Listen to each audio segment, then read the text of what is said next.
saya ingin mengatakan bahwa yang namanya rupiah ini melemah terjadi terus. Ini indikatornya. Jadi begitu kita mengatakan rupiah ini melemah nggak apa-apa, halu menurut saya. Rupiah sudah punya masalah terkait dengan fundamentalnya yang lemah. US dollar index itu dia melemah, Bang. Vietnam dong menguat terhadap US dollar. Malaysia ringgit menguat terhadap US dollar. Singapura dolar menguat terhadap US dollar. Rupiah kita tetap melemah, Bang. Saya ingin mengatakan faktornya adalah krisis kepercayaan. Ini yang mengakibatkan, Bang, rupiah menjadi lemah terhadap Vietnam dong, menjadi lemah terhadap Malaysia ringgit, menjadi lemah terhadap Singapura dolar.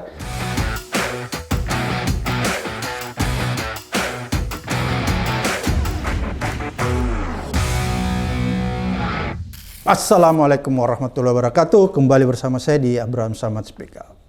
Netizen, hari ini saya menghadirkan tamu yang luar biasa. Ini ekonom senior, sahabat kita semua, Bung Yanuar Rizky. Assalamualaikum. Waalaikumsalam warahmatullahi wabarakatuh. Bung Yanuar, ya. Waduh, kita semakin terpuruk nih. Kenapa saya bilang semakin terpuruk? Dolar udah 17.800 sekian lah ya. Dan sebenarnya rupiah ini bukan tertekan di dolar aja, tapi kalau kita lihat dia tertekan Singapura juga, Thailand, bahkan Malaysia ya. Dan ironisnya kan selama ini faktor yang kita berupaya nih, utama mengembuskan bahwa faktor ini disebabkan adanya konflik Timur Tengah ya. Kemudian faktor global dan mungkin juga tingginya suku bunga The Fed. Kira-kira itu yang selalu dinarasikan ya. Tapi kan kalau kita lihat rupiah ini tertekan sejak tahun yang lalu ya, sebelum terjadi konflik Timur Tengah. Menurut Bung Yanuar sih, apa sih sebenarnya kegagalan rupiah ini sampai tertekan sampai hari ini nggak pernah kembali normal?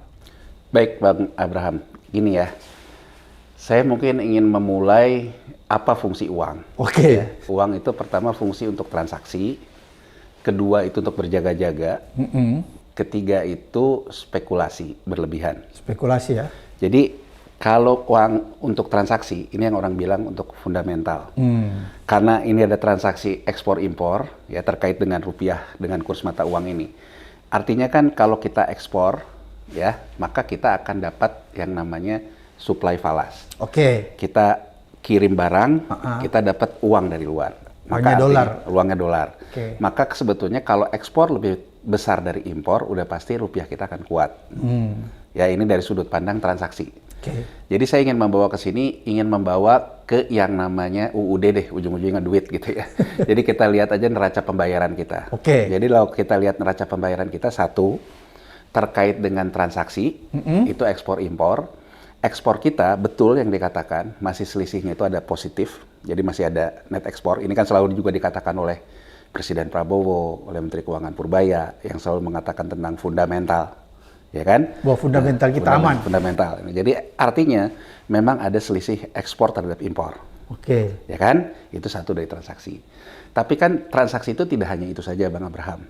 Oh. Ya, transaksi itu kan bisa saja Bang Abraham misalnya terkait dengan transaksi jasa. Transaksi jasa itu apa? Misalnya perusahaan di Indonesia ini ada pekerjanya ekspatriat. Oke. Maka sebetulnya transaksi jasanya menjadi seolah-olah kita mengimpor jasa. Oke. Ada tenaga kerja kita kerja di luar, kita mengekspor jasa. Nah, kalau terhadap transaksi jasa ini kita nggak pernah positif, selalu defisit. Kenapa, Pak? Ya berarti kan lebih banyak ekspatriat daripada yang kita impor ya kelasnya kan kelas pekerja migran dan sebagainya lah. Artinya kan dari sisi jasa kita memang selalu defisit. Oke. Ya. Kemudian ada juga terkait dengan transaksi pembiayaan. Pembiayaan ini kan terkait dengan aset maupun tentang kewajiban. Oke. Nah terkait dengan pembiayaan ini kan yang selalu orang kaitkan. Ketika hutang kita banyak ke hutang luar negeri, maka tidak mungkin dong rupiah kita kuat. Nah, selama ini argumentasinya sebetulnya hutang kita itu, Bang Abraham, itu dalam nominal rupiah. Utang kita. Hutang kita. Jadi gini, saya ingin memberikan gambaran. Okay. Sebelum tahun 2008, ya, kita itu tidak mengenal membiayai defisit pemerintah melalui pembiayaan surat utang komersil. Sebelum 2008 kita tidak kenal itu. Jadi sebelum 2008 kita tuh kenalnya gini, kalau pemerintah itu defisit, maka dia akan cari hutang itu satu G2G ke negara lain, tidak lewat pasar, ya, atau lewat lembaga multilateral. Dulu kan kita ingat zaman Orde Baru ada IGGI, ada segala macam, atau kalau terkait dengan APBN ya ke Bank Dunia, ke ADB, Asian Development Bank, kalau terkait dengan neraca moneter ya ke IMF. Jadi hutang-hutang itu modelnya seperti itu. Nah, di 2008 sebetulnya terkait juga implementasi kita dalam letter of intent dengan IMF tahun 98 ketika kita kena krismon, kita kan berkomitmen masuk ke rezim devisa bebas namanya. Sebelumnya itu kita bukan rezim devisa kontrol juga bukan. Kalau rezim devisa kontrol itu kan benar-benar dikontrol. Tapi rezimnya itu adalah mengambang. Jadi waktu Orde Baru itu mengambang. Nah, jadi artinya di pegging. Jadi misalnya rupiah itu dibuat di antara 2.500 sampai 2.600. Itu namanya mengambang. Jadi tidak di pegging. Tapi kalau di pegging itu misalnya 1 yuan sekian US dollar. Itu benar-benar devisa kontrol. Jadi kalau kita tuh waktu itu bukan devisa bebas tapi devisa mengambang. Nah, devisa mengambang ini kan dianggap oleh IMF menjadi sumber masalah ketika kita tidak bisa mengatasi lonjakan yang besar. Jadi saya juga ingin memberikan gambaran di sini Bang Abraham, kenapa ada keyakinan bahwa tahun 98 itu dari 2.000 sekian langsung loncat ke 17.000 sekian, berkali-kali lipat. Ya karena tadi begitu peggingnya lepas kan udah nggak bisa punya daya tahan. Jadi kurang lebih gini loh Bang Abraham, sebetulnya karena saya mempegging, saya masih punya daya tahan. Begitu daya tahannya loss kan, ya udah loss dia. Langsung lompat. Nah, rezim devisa bebas itu memberikan fleksibilitas. Fleksibilitas itu artinya apa? Sesuatu yang keluar akan masuk lagi. Seperti sekarang ini. Seperti sekarang ini. Jadi artinya bahwa sebetulnya ini yang selalu dikatakan dalam teorinya itu rupiah memasuki fase keseimbangan baru. Kata Gubernur BI. Gubernur BI ini. Jadi Gubernur BI kan selalu bilang, intinya gini Bang, Gubernur BI di DPR bilang gini, jangan lihat angkanya. Tapi lihat volatilitasnya. Dia bilang volatilitasnya kan stabil, tetap 5,5%. Makanya kemudian anggota DPR bilang, Bapak ini gimana sih? Orang di luar itu sudah sekarang ada yang sampai ngejok angkanya hampir sama dengan hari kemerdekaan yang sekarang udah lewat. 17.845. Dia bilang, ya itu bukan, kita jangan lihat angkanya, tapi volatilitasnya kan tetap 5,5%. Apa artinya, Bang? Artinya, begitu misalnya si rupiah ini keluar, melemah dia. Begitu sudah sampai titik keseimbangan baru, anggap gini deh, gampangnya deh, Bang Abraham. Bang Abraham sama saya transaksi. Tahun lalu saya transaksi. Bang Abraham bilang, ini harganya 200 ya, gitu loh. Tahun depan Bang Abraham bilang ke saya, ini harganya sekarang 250. Saya bilang, saya nggak mau. Nah, Bang Abraham kerjain nih di pasar nih. Mulai ada keseimbangan baru. Sampai akhirnya saya bilang, ya udah deh Pak Abraham, saya sepakat deh 250. Begitu kita sampai ke kata sepakat, yang namanya volatilitas itu berhenti Bang. Artinya saya bisa bayar Bang Abraham 250, Bang Abraham masukin lagi dengan harga 250. Ini yang orang bilang itu repricing. Jadi kalau gelas ini tahun lalu 16.000 dalam US dollar, tahun depan 16.500, begitu kita sepakat, Bang Abraham akan masuk lagi dolarnya, walaupun dengan titik 16.500. Setelah itu dia akan stabil. Itu yang disebut dengan volatilitas 5,5%. Jadi sebetulnya rupiah itu digeser ke titik keseimbangan baru itu terkait dengan harga baru yang dihendaki oleh dua belah pihak lah kurang lebih bertransaksi. Nah, sekarang kita lihat Bang, dari sejak kita menerapkan devisa bebas ini. Devisa bebas ini ya, jadi orang kan ada yang bilang ya ketika Habibie gitu ya, terus segala macam. Tapi kan setelah itu juga rupiah kan pokoknya dari 6.000 akhirnya terus ke 8.000. Karena Habibie menormalisasi ke 6.000, kemudian 8.000. Nah rupiah itu kemudian di tahun 2004 sampai 2005 melemah Bang. Volatilitasnya itu juga naik. Jadi volatility-nya tuh naik. Kenapa? Karena waktu itu juga harga minyak naik. Ini zaman SBY-JK. Nah, setelah harga minyaknya naik, harga minyak yang kemudian turun, boleh dibilang rupiah itu sembuh sendiri. Bukan si rupiahnya yang menyembuhkan dirinya, Bang. Sembuh sendiri. Sembuh sendiri gitu, karena udah sampai ke satu titik bahwa detik ini udah cukup lah buat pasar untuk membuat nilai baru ini. Masuk lagi uang ini, Bang. Jadi saya ingin menggambarkan gini. Dalam rezim devisa bebas yang dikatakan capital outflow keluar itu, bukan berarti dia memang keluar dari negara ini. Dia akan masuk lagi kalau harganya udah cocok sama dia. Gampangnya gitu lah, Bang. Kalau kita penganut mazhab devisa bebas. Ya, jadi kurang lebih gini. Saya keluar dulu nih. Oke. Begitu keluar, Bang Abraham karena butuh saya, oke deh Pak, saya sepakat deh harganya dinaikin. Begitu dinaikin, uang itu saya masukin lagi. Nah, ini ada yang disebut dengan faktor teknikal. Artinya pasar mengkoreksi dulu, menaikkan dulu, nahan barangnya, agar si rupiah itu ada repricing baru. Begitu Bang Abraham menerima, oke saya sepakat. Ini harga baru kita. Masuk lagi uangnya. Jadi gini, kurang lebih gini. Udah paham saya. Paham ya Bang ya? Jadi kurang lebih ketika saya menganggap bahwa harga ini harus saya sesuaikan, saya keluar dulu.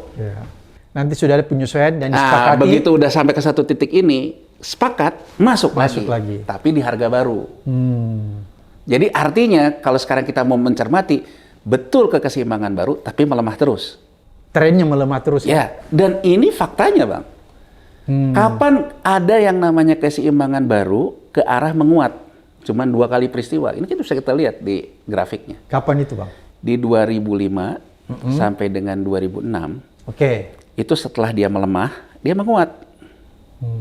Kenapa dia menguat? Karena ada kebijakan ekses likuiditas dari luar memang masuk. Jadi kurang lebih gini Bang, ketika harganya sudah sampai ke satu titik, anggap saja 9.000. Oke, 9.000. Saya masuk lagi. Masuknya lebih banyak dari waktu dia keluar. Maka udah pasti akan ke 8.700. Dari 9.000 ini. Karena dia masuk lebih banyak. Menguat artinya. Ke arah 8.700. Tapi kalau misalnya sudah 9.000, saya masuknya juga nggak banyak, saya akan tetap tahan di 9.000 ini. Akan naik ke sini. Jadi ini kalau kita bilang keseimbangan barunya itu ke arah terus melemah. Kalau ini keseimbangan baru ke arah menguat. Nah di 2005 sampai dengan 2007 itu terjadi. Setelah kita melemah banyak, menguat dia. Oh iya benar. Menguatnya karena apa Bang? Satu, pada waktu itu perang dagang antara Amerika dengan Cina ini menggunakan politik energi, harga minyak. Harga minyak itu naik dan kemudian Cina berpikir, saya nggak mungkin terus-terusan kalah sama Amerika hanya gara-gara harga minyak terus. Setelah kekalahan itu, Cina memulailah yang namanya proyek gasifikasi, Bang. Jadi dia mencari, jadi gini, yang paling dominan berpengaruh itu sebetulnya bukan harga minyak, Bang. Kalau buat kita konsumen ya, karena kita beli BBM. Tapi kalau buat industri, buat manufaktur, buat supply chain itu harga gas sebetulnya. Gitu loh Bang. Kalau BBM ini memang terkait dengan masyarakat ya. Tapi kalau terkait dengan industri itu gas. Nah Cina kemudian memulai, tapi harga gas ini selalu didorong oleh harga minyak gitu loh Bang. Nah dia kemudian melihat, ya udah deh saya gasifikasi. Dia kan punya batubara banyak Bang. Dia memulailah satu proyek gasifikasi batubara. Batubara ya lewat satu proses jadi gas. Nah, karena dia ini prinsipnya itu adalah ini menjadikan logistik ya Bang. Dia belilah batubara yang banyak. Jumlah besar ya, jumlah besar. Ke Indonesia. Disinilah kita mulai mengatakan Bang, ada yang namanya pemulihan ekonomi oligarki kita. Jadi oligarki kita bahkan ada orang kaya baru yang sekarang dikenal 9 haji juga di sini kan munculnya Bang. Ya kan, jadi artinya bahwa dia mendapatkan batubara yang pembelinya itu adalah Cina. Dan kalau kita lihat Bang, bukan kita Bang yang punya resources batubara terbesar, bukan. Betul. Tapi kita itu negara yang mau untuk dieksplorasi kan. Karena batubara itu juga menimbulkan efek rumah kaca dan sebagainya Bang. Karena Cina juga dia produksi batubara terbesar sebenarnya, tapi dia beli dulu orang punya, baru dia tahan dia punya. Loading kan. Dalam kejadian kayak gitu, karena banyak terus dibeli terus oleh Cina, maka kita menguat Bang. Batubara kita tuh diborong dan muncullah kelompok kaya kita ya. Ada yang OKB, ada orang kaya lama, ada yang orang kaya baru gitu ya. Yang batubara ini muncullah di sini, gitu Bang ya. menguat. Di 2008 terjadilah krisis di Wall Street. Jadi kebijakan Amerika ini bumerang buat Amerika Serikat sendiri ketika dia ngelawan Cina, Bang. Nah, di titik ini, Bang, melemah lagi rupiah kita. Melemah dalam lah, bahkan krisis di Wall Street segala macam. Tahu-tahu, Bang, di 2010, tepatnya di Maret, sembuh sendiri si rupiah itu, menguat. Sampai ke tahun 2011 menguat. Walaupun tidak ada upaya dari pemerintah untuk menguatkan. Waktu itu, Bang, saya boleh dicek jejak digital saya. Saya udah bilang, bukan rupiahnya yang kuat, tapi US dollar yang melemahkan dirinya. Oke, dolarnya yang melemah ya? Ya, dolar yang melemah. Jadi US dollar melemahkan dirinya. Dan saya boleh dicek, saya ketika pertama kali The Fed mengeluarkan kebijakan ini di Desember 2007. Akhir tahun 2007 saya nulis di Kompas.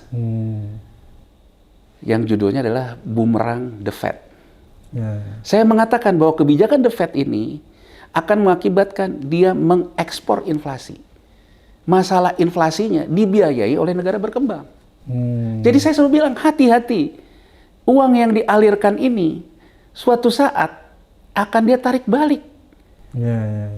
Jadi jangan, kurang lebih, jangan GR lah gitu. Iya kan, Bang? Betul. Saya mengatakan itu. Dan saya juga mengatakan, kalau kita menganggap bahwa ini adalah uang panas itu uang digelontorkan masuk, dan kita tahu suatu saat uang ini akan jadi masalah buat kita, saya mengatakan kita harus mendinginkan uang panas itu. Ini boleh dicek, Bang. Saya nulis dan berpendapat pada waktu itu seperti itu, bahwa ini uang panas akan timbul dampaknya di kemudian hari. Kalau kita juga ingin mengambil uang panas ini, artinya kita harus membiayai dari uang panas ini jadi uang dingin. Artinya apa? Kan gini loh, Bang. Dan perlu diingat, 2008 itu kita merubah posisi postur moneter yang saya sebutkan tadi. Kita menempuhlah yang namanya surat utang komersil. Pembiayaan defisit dengan menerbitkan surat utang di pasar komersil. Di situ awalnya ya? Awal, 2008, Bang. Jadi artinya menerbitkanlah yang namanya SBN. Yang namanya SUN itu. Ada yang 1 bulan, 2 bulan, 3 bulan, dan sebagainya. Terbitkan di situ. Dan fakta, Bang, kalau kita lihat aktiva luar negeri bersih dalam cadangan devisa kita di neraca pembayaran, dari 2009 itu sampai 2011, ketika Amerika Serikat sengaja menggelontorkan US dollarnya keluar, uang murahnya dia yang disebut dengan quantitative easing, masuk ke kita membeli surat utang negara kita. Saya boleh dicek, Bang, selama tahun-tahun itu saya selalu bilang, apakah surat utang negaranya yang belinya itu adalah uang panas? Apakah belanja fiskalnya? Saya agar fair, Bang, di sini. Saya juga tidak mau mengatakan bahwa ini hanya masalah pemerintahan Prabowo Subianto. Saya ingin mengatakan ini pemerintahan dari antar era di reformasi, memang kalau boleh dibilang tidak jelas. Oh, jadi setelah reformasi memang sudah nggak jelas gitu. Sampai hari ini? Sampai hari ini. Jadi artinya, Bang, nggak jelas pengelolaan ekonominya? Ya, artinya gini, Bang. Saya boleh nggak ngambil uang di kartu kredit? Itu kan uang panas, Bang. Kalau saya ngambil uang tunai, kan ada tuh fenomena di masyarakat kita yang disebut dengan gestun, gesek tunai. Gestun itu, Bang, kalau ngambil tunai, bunganya gede, Bang. Gede. 4%-an. Tapi kan, kalau saya ngambil 4%, saya masukin ke satu hal, usaha saya, dan saya menghasilkan 5%, sah-sah saja, Bang. Itu uang panas. Yang saya harus bayar 4%. Tapi saya dari 4% itu bisa menghasilkan 5%. Untuk 1% ya? Untuk 1%-nya itu berarti saya sehat dong. Nah, pertanyaannya ini, Bang, yang selalu saya katakan yang disebut dengan debt service ratio. Apakah kita bisa membayar hutang kita dari pendapatan kita? Kurang lebihnya gini, Bang. Saya nerbitin surat utang negara. Uang ini uang panas, uangnya lagi uang murah. Dibeli terus, Bang. Oversubscribe. Tapi kan saya tahu nih, suatu saat, karena ini juga diperdagangkan, karena dia devisa bebas, kalau dia tarik, rupiah saya melemah. Walaupun dia belinya di rupiah, Bang. Ya kan, Bang? Artinya apa? Oh, saya harus punya yang namanya substitusi impor, ekspor. Artinya apa? Saya dari awal sudah sadar. Rupiah saya dibeli oleh dolar yang lagi murah, saya pakai untuk membiayai defisit APBN, tapi saya harus pastikan tahun depan penerimaan pajak saya naik. Naiknya itu bukan kayak apa-apa dipajakin, bukan. Tapi kenapa? Tambahnya orang bekerja. Sektor formalnya bangkit. Ekspor kita pulih dan sebagainya. Nah Bang, singkat cerita, saya pada waktu itu mengatakan, saya waktu itu simpel aja mengatakan, ini kalau kita pakai angka T-1. Jadi gini Bang, penerimaan pajak 2010 naiknya berapa? Bunga hutang tahun 2010 naiknya berapa? Defisit nggak? Kalau defisit, artinya hutang yang kita ambil di 2009 tidak mampu meningkatkan pajak. Saya ingin pakai logika yang bisa dipahami oleh orang banyak dulu, karena kalau DSR nanti orang bingung DSR apa. Logika sederhana aja deh. Logika sederhana, tahun lalu saya ngambil hutang ke bank. Pinjam ya? Pinjam Bang. Kita ambil dulu ke rumah tangga kita deh. Ke bank kan Bang, ambil ke bank. Tahun depan saya udah mulai mesti bayar nih bunganya sama pokoknya. Ya kan Bang? Ketika saya bayar bunga sama pokoknya ini, pendapatan saya naik nggak? Kalau pendapatan saya sama dengan kenaikan saya bayar bunga sama pokok, impas Bang. Nggak ada masalah kan? Kalau lebih, untung. Berarti hutang itu produktif. Tapi kalau misalnya saya harus bayar bunga dan pokok, penerimaan saya kurang. Defisit. Defisitnya karena apa? Karena bayar bunga kan? Caranya gimana? Saya datanglah ke bank. Pak Bang, biar kita nggak jadi macet, kasih lagi lah saya pinjaman lah. Supaya diolah lagi ya? Supaya diolah lagi, supaya saya nggak macet. Kurang lebih kan ini Bang, yang orang sekarang katakan, untuk bayar hutang aja kita berhutang, kurang lebih ini. Tapi saya ingin mengatakan sinyal ini sudah tampak sejak lama. Sampai hari ini? Sampai hari ini. Artinya saya ingin mengatakan, masalah kita di mana? Belanja kita memang buruk Bang. Belanja kita tuh memang buruk. Jadi belanja kita tuh, ya gini Bang, kita berangkat dari omon-omon ke omon-omon terus. Kita tahu bahwa kita harus memperbaiki substitusi. Saya ingin ambil contoh Bang, mungkin di titik ini saya ingin ambil contoh. Bang, bayangin Bang, emang rupiah aja Bang yang angkanya 0 sampai 3 banyak ini. Ada Bang kawan kita Bang, Vietnam namanya, Vietnam dong. Vietnam dan? Ya, saya ke Vietnam dulu, karena semua orang mengatakan Vietnam begitu luar biasa ekonominya.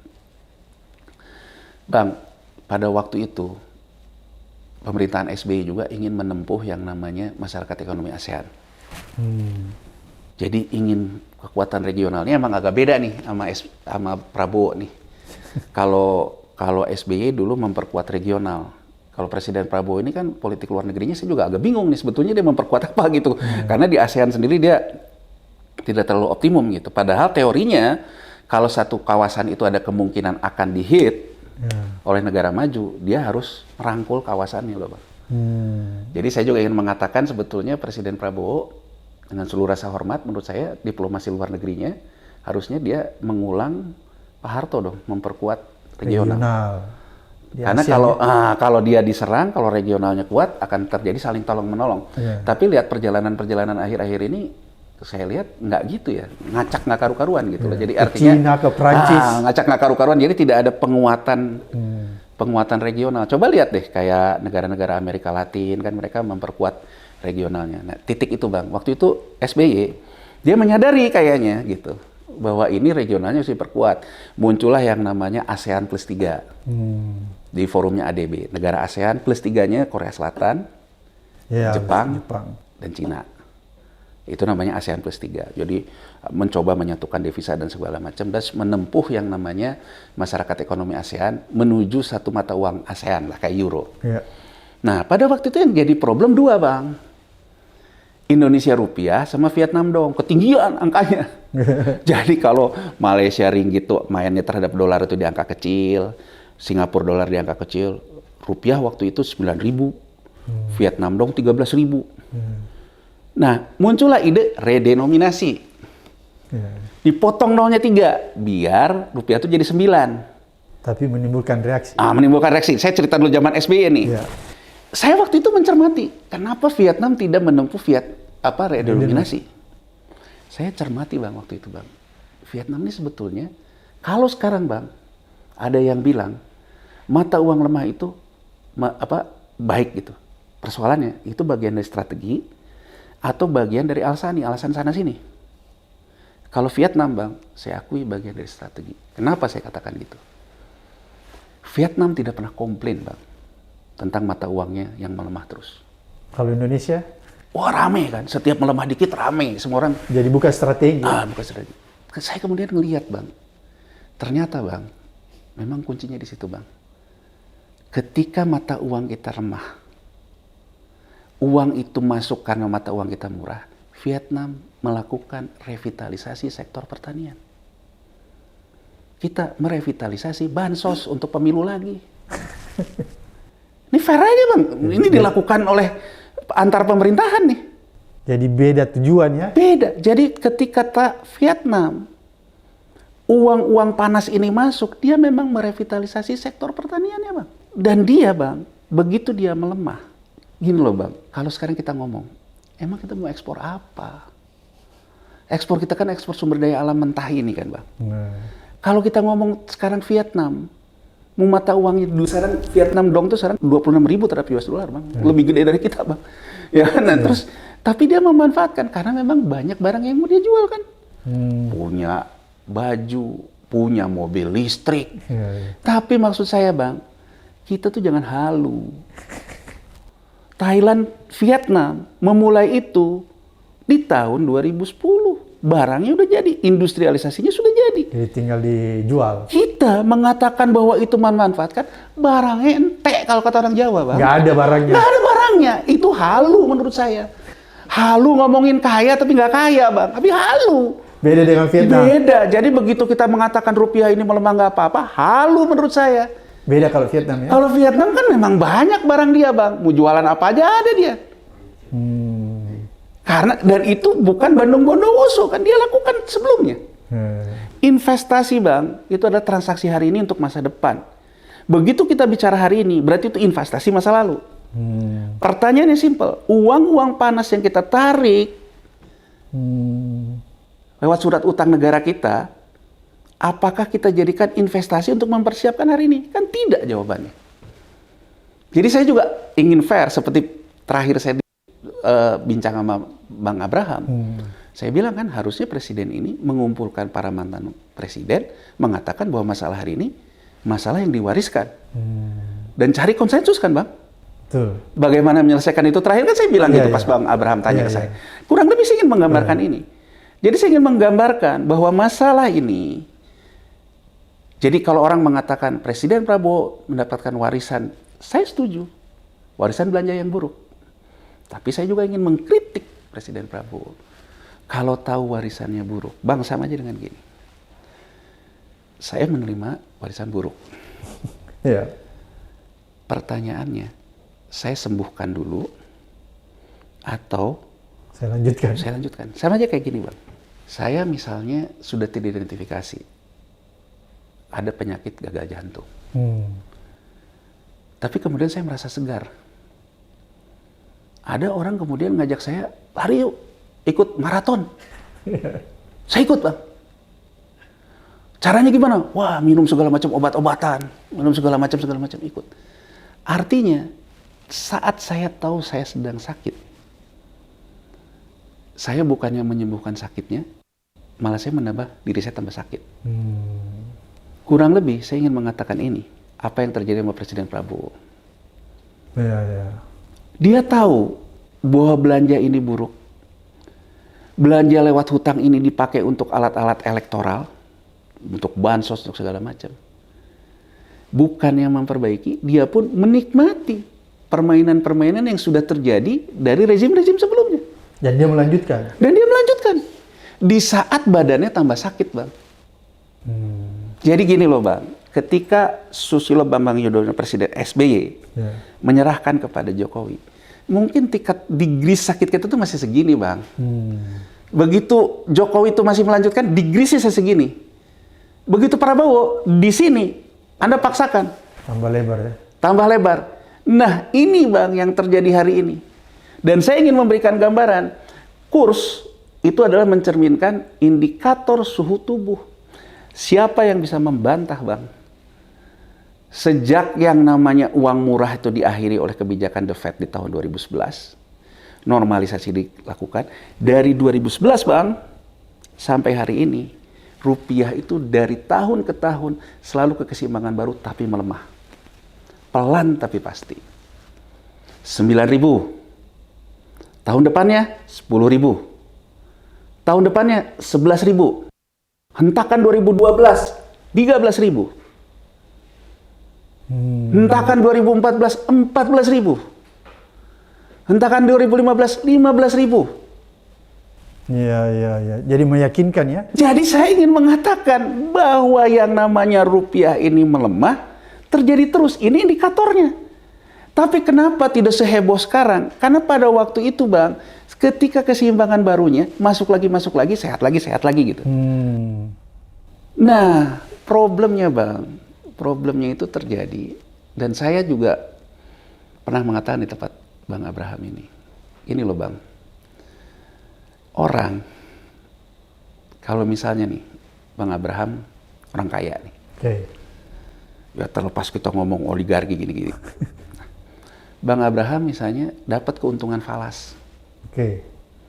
Dapat keuntungan dari transfer pricing-nya lah yang sekarang kita ributin. Tapi Bang Abraham itu masih percaya sama negara ini. Iya.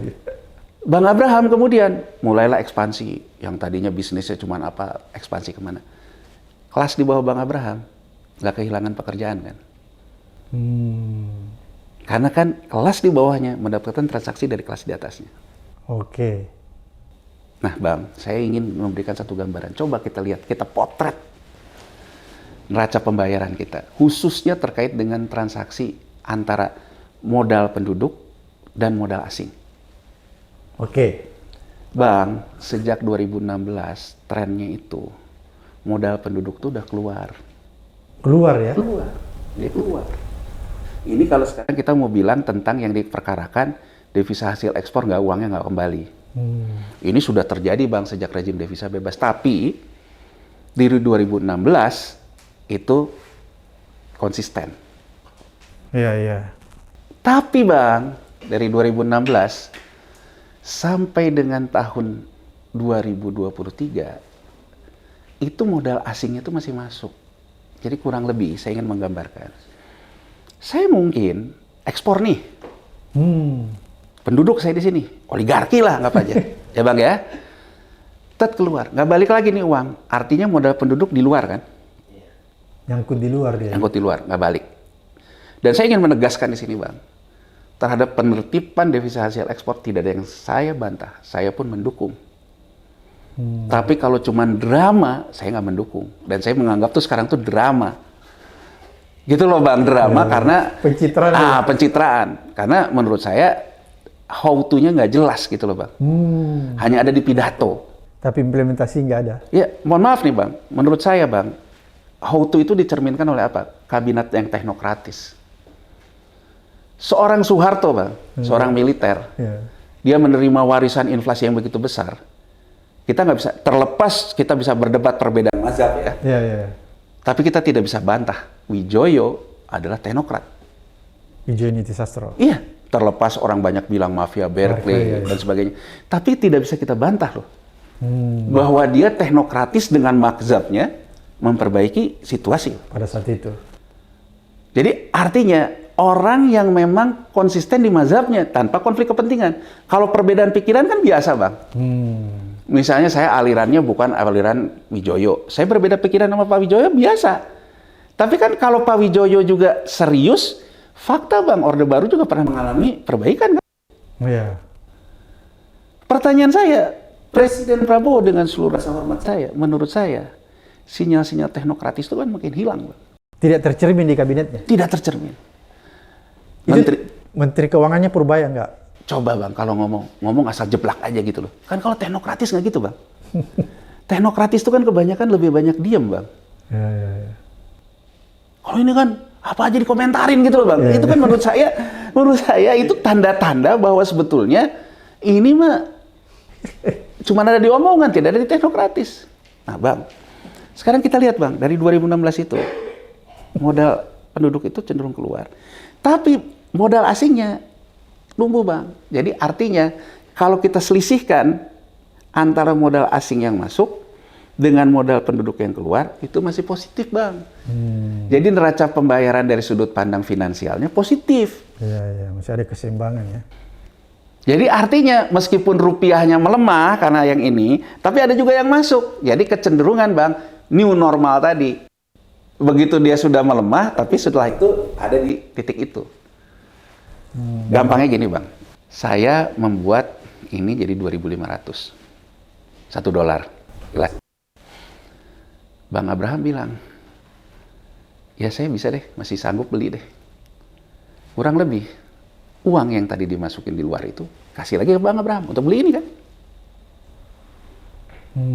Jadi artinya, harga yang dinaikkan akibat dolarnya yang melemah dengan keseimbangan baru, tidak akan ada masalah kalau Bang Abraham masih dikasih suplainya juga. Jadi kurang lebih gini Bang, ini harga baru ya Bang Abraham. Ya. Harga barunya jadi 20.000 ya. Ya. Terus Bang Abraham bilang, baik Pak, saya setuju 20.000. Tapi saya untuk beli 20.000 ini gimana ya? Oh iya, nanti saya masukin lagi deh. Masukin lagi lah si dolar itu. Itu yang dikatakan modal asing masuknya. Jadi walaupun ini keluar, tapi ada modal asing masuk, keseimbangan baru itu terjadi new normalnya. Ini yang disebut dengan sembuh sendiri Bang. Ini yang disebut oleh kaum monetaris bahwa pada akhirnya akan adjustment sendiri. Sama aja dengan gini Bang, kita masuk ke ruangan nih, namanya kita orang kampung, AC-nya dingin banget gitu kan Bang, dingin gitu, udah dingin, udah lama, udah sampai kedinginan menggigil. Orang kaya di sebelah kita, nih saya kasih deh jas saya, biar kamu nggak terlalu kedinginan. Kurang lebih kan gitu Bang. Jadi suhu tubuh itu akan menyesuaikan pertama, kalaupun dia nggak kuat, kalau dikasih bantuan, dia akan normal lagi. Nah, ini Bang, masih terjadi nih outflow inflow. Jadi walaupun terjadi penduduk yang tetap ada penyakit nyimpan duit di luar, tapi tetap masuk investasi asing. Nah Bang, apa yang terjadi hari ini? Kita lihat Bang, di neraca pembayaran kita di triwulan pertama tahun ini, modal asingnya udah nggak mau masuk, modal penduduknya tambah kencang keluar. Jadi saya ingin memberikan gambaran apa Bang? Orang ada rasa ketidaknyamanan, bukan hanya terkait dengan devisa hasil ekspor, dia pun mulai mentransfer kekayaannya keluar. Kemudian tidak masuk lagi. Itu yang terjadi sekarang ini? Itu yang terjadi. Jadi kurang lebih itu bahasanya Bang, bahasanya itu modal penduduk cenderung keluar. Situasi nih, situasi berdasarkan data neraca pembayaran Bank Indonesia. Kalau kita baca grafiknya, situasi di triwulan 1 tahun 2026 ini menunjukkan modal penduduk ingin keluar, sudah keluar. Sudah keluar ya? Nah, modal asing enggan masuk.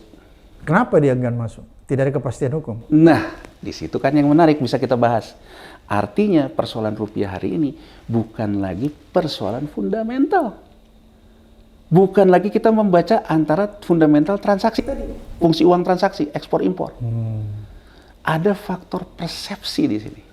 Artinya Bang, di depan kurva kita dianggap tidak menarik untuk investasi. Itu artinya investasi asing nggak masuk lagi. Orang was-was ya? Ya artinya kan gitu Bang. Kalau kita lihat kenapa dia enggan masuk, bukan karena ngelihat hari ini Bang, ngelihat masa depan Bang. Jadi kalau dikatakan bahwa ekonomi ini udah resesi, betul Bang, tapi di depan kurva berdasarkan ini, potensi kita itu menjadi crash itu ada, karena modal asing udah enggan masuk. Yang di dalam mau keluar. Artinya Bang, kenapa rupiah kita itu melemah terus?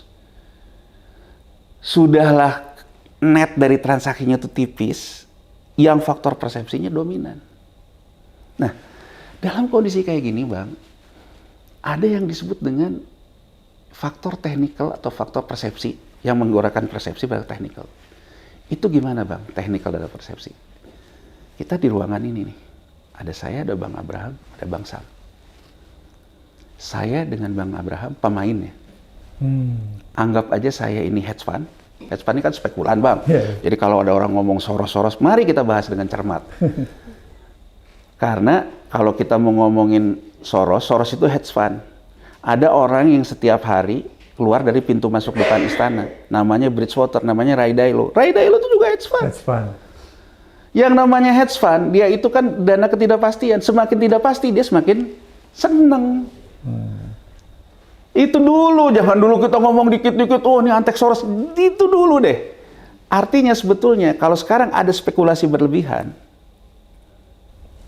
berarti pertarungannya Bang Abraham yang katakanlah posisinya di Bank Indonesia, menjaga pertahanan, saya dalam posisi spekulan ini, spekulasi berlebihan, hedge fund. Kita bertaruh. Tapi kita bermain yang namanya persepsi, Bang. Bermain technical. Gimana caranya Bang Ajis ikut saya? Karena saya hedge fund. Bang Abraham juga pasti. Bang Ajis harus ikut saya. Saya diam aja nih. Bang Abraham bilang, wah, go to the moon. Ya kan? Go to the moon. Oh, oke. Saya di sini. Begitu Bang Abraham ngomong go to the moon, go to laut. Bang Ajis kan mulai mikir, gimana nih? Omongan menterinya kok sama pasar nggak nyambung, ya kan Bang? Iya.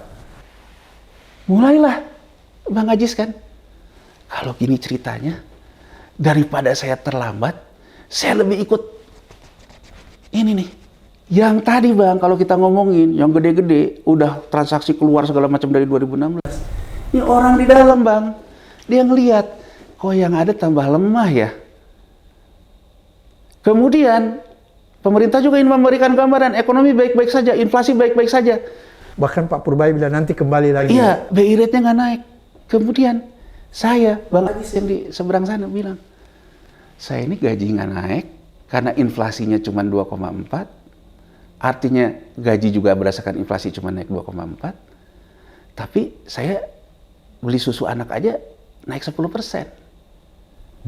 Teorinya Bang, ketika tidak bisa dilakukan adjustment lewat yang namanya income, yang disebut dengan COLA, Cost of Living Adjustment, maka persepsi ini harus dicegah dengan menaikkan suku bunga.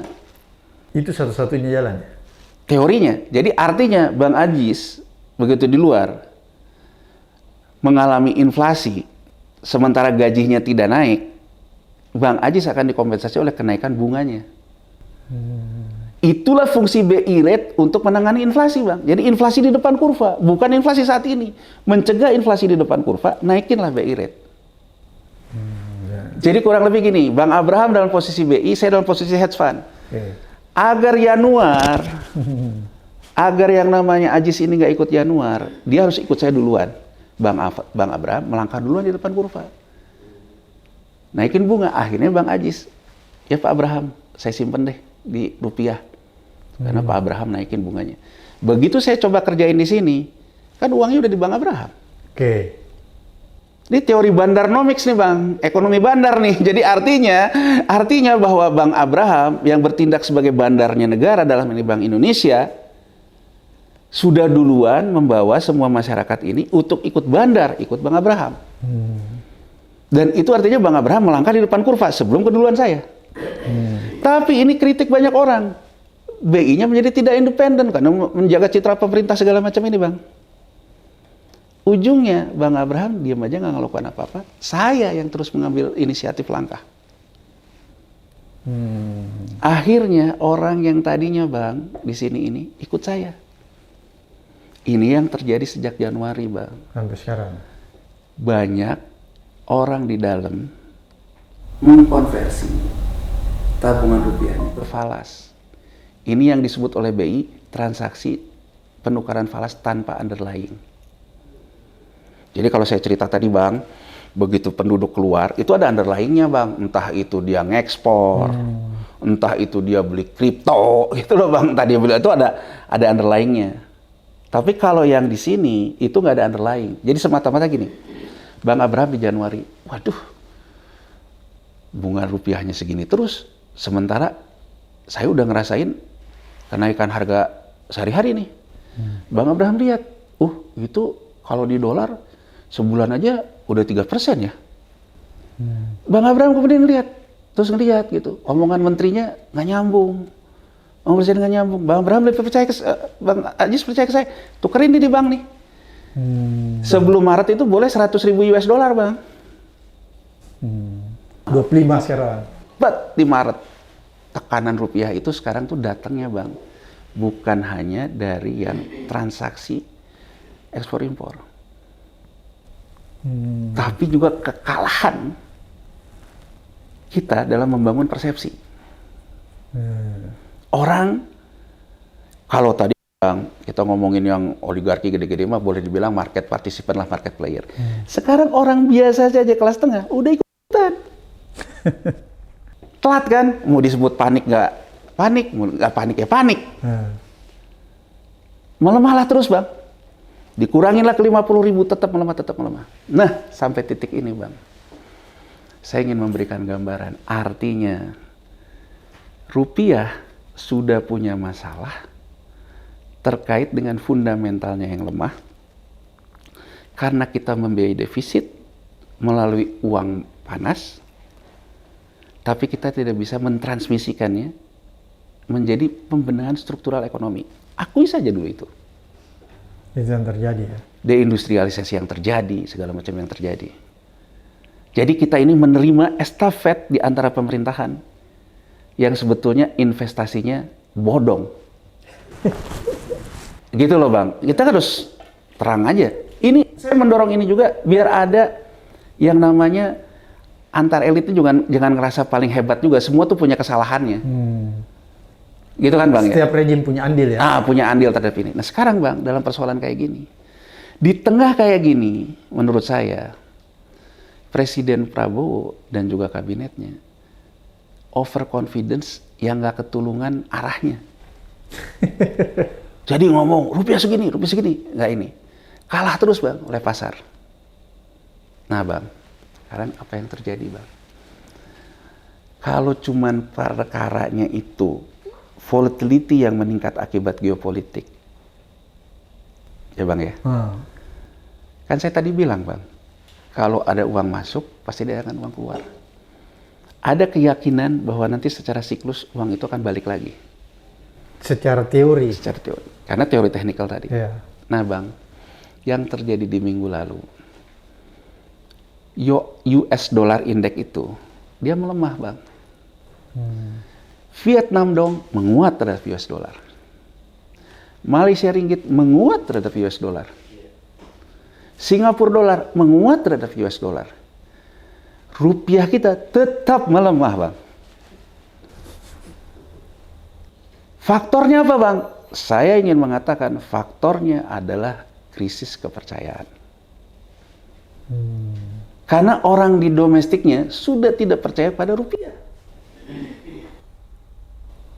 Ini yang mengakibatkan, bang, rupiah menjadi lemah terhadap Vietnam dong, menjadi lemah terhadap Malaysia ringgit, menjadi lemah terhadap Singapura dolar. Orang bercanda, bang. Ada orang bercanda ke saya gini, ngomong, wah, yang mau 15.000 itu ternyata Singapura dolar, kan Singapura dolar jadi 14.000. Saya menjawab, ini lihat nih, Vietnam dong, yang sama-sama nolnya banyak, kita rupiah melemah ke Vietnam dong.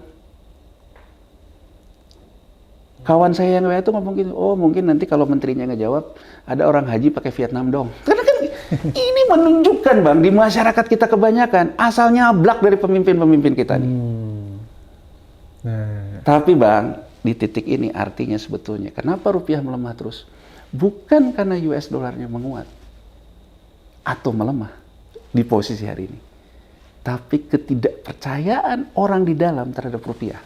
Itu apa yang menyebabkan sampai orang dalam tidak percaya dengan rupiahnya? Ya, apa karena rejim ekonominya? Kredibilitas, bang. Kredibilitas pemerintahnya? Kredibilitas pemerintahnya, karena menantang-nantang pasar. Kalau menantang pasar dan terbukti, bang, saya yakin masyarakat juga akan nalar saja, bang. Tapi menantang-nantang pasar dan kemudian kalah terus, bang.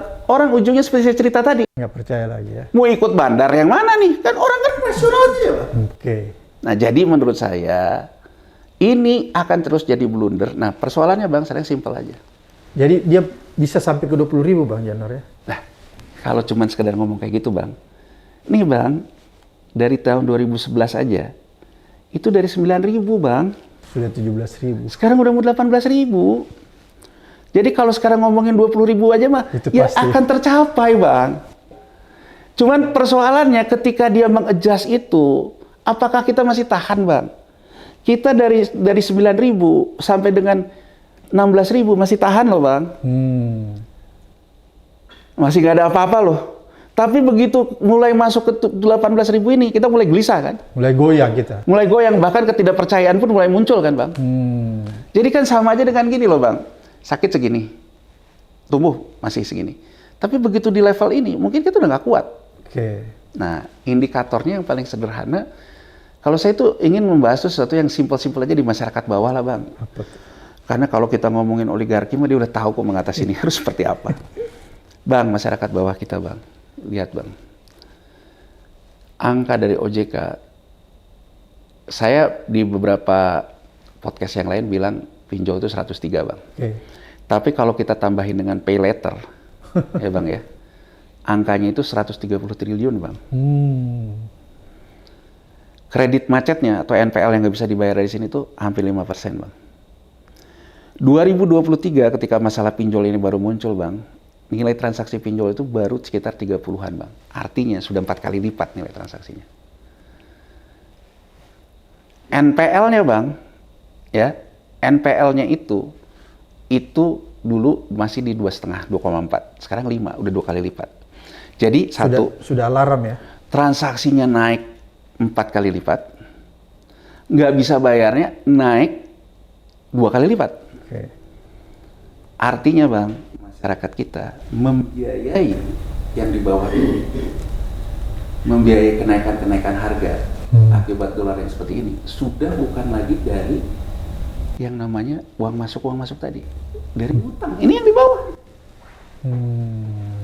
Jadi di bawahnya udah parah ya? Udah parah Bang. Makanya lihat di kelas menengahnya, kelas menengah paling gelisah kan Bang. Seperti kita ini. Iya, gelisah kan. Aduh, gimana nih? Punya rupiah juga nggak banyak, punya ini nggak banyak gitu kan Bang, itu loh. Ini Bang, menurut saya yang harus kita baca di depan kurva ini apa? Satu, apakah dengan US dollar sekarang ke keseimbangan baru yang angkanya katakan saja di 17.500, apakah dunia usaha kita masih bisa punya daya beli? Bang, kita nggak usah basa-basi Bang. Dunia usaha kita itu bahan bakunya impor. Jangan samain sama Vietnam. Begitu sekarang angkanya sudah sampai 17.500, yang namanya harga pokok dia naik. Berarti harga plus margin dia, harga jualnya naik. Begitu dia naikin ini, yang belinya masih bisa beli nggak? Kemarin masih bisa nambahin pay letter sama pinjol. Begitu pay letter sama pinjolnya nggak ada, tambah nggak ada yang beli Bang. Itu yang terjadi sekarang ya? Dunia usaha ini melakukan apa? PHK Bang. Dan sekarang sudah merajalela PHK ya? Iya, jadi saya ingin mengatakan di depan kurva kita punya potensi PHK karena sinyal daya belinya udah ditopang oleh kenaikan pinjol dan pay letter dan macet. Artinya daya belinya itu semakin susah, dari hutang pun semakin sulit. Artinya kalau sekarang menerima kenaikan kurs untuk bahan bakunya, semakin nggak ada ujungnya. Orang milih apa? Mulih. Udah tutup aja lah. PHK aja? PHK aja. PHK jual-jual segala macam, udahlah saya beli aja deh. Lewat transaksi kripto, keluar duitnya yang tadi transaksi penduduk keluar tadi. Jadi Bang, menurut saya hati-hati loh. Iya. Nah, yang saya lihat Bang, dalam posisi kayak gini, cara komunikasinya tuh menurut saya, kita negara kaya. Jangan takut, uang kita banyak. Kalau kayak gitu Bang, yang di bawah Bang, hanya bilang, minta dong Pak. Yang di tengah Bang, cari kerja susah, segala macam susah. Mohon maaf nih Pak Presiden, melihat presidennya pergi terus ke luar negeri. Yang di tengah tuh kan mikir kan, lama-lama, saya ini hidup susah. Jadi satu kata Bang, antara pidato dan perbuatan makin hilang. Menurut saya Bang, melalui kanal Bang Abraham ini, saya mungkin ingin mengatakan pada Presiden Prabowo, mana lebih penting buat Presiden Prabowo merasakan denyut masyarakatnya yang di bawah dengan merasakan denyutnya Presiden Macron. Iya, iya. Ini pertanyaan simpel untuk seorang pemimpin, Bang. Oke. Jadi menurut saya, kelas menengahnya yang masih punya uang berjaga-jaga, tabungan dalam kata lain, melihat kayak gini, wah ini kayaknya akan ada potensi konflik sosial politik nih. Salah nggak kalau dia yang di tengah ini kemudian menambah beban terhadap rupiah, menukarkanlah dia ke falas. Tapi kalau kita lihat sinyal dari mana, Bang? Karena yang di tengah ini pernah diajak untuk menjadi solidarity maker, Bang. Pernahkah Presiden mengatakan sense of crisis? Pernahkah Presiden mengatakan, coba Bang, yang terjadi, pengusaha maling, uang-uang dibawa keluar, asing bawa keluar, pidato, ditangkap nggak ada, Bang.